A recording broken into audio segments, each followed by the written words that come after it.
Hi everyone. In today's tutorial, we show you how to freeze a row in Google Sheets.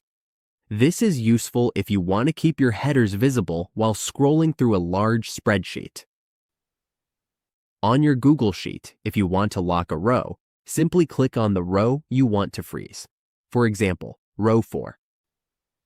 Once you have selected the row, go ahead and click View at the top of the menu bar.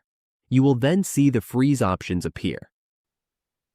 From there, choose the row you want to freeze. In this case, up to row 4. Now when you scroll down, that row stays in place. It does not move. As you can see, when we scroll down, the frozen rows remain visible at the top. We can still see row 4 even as we scroll further down the spreadsheet. This is a great way to keep important information like titles and headers visible as we work through our data. It makes our spreadsheets much easier to read and manage. And that's it. Now we know how to freeze a row in Google Sheets.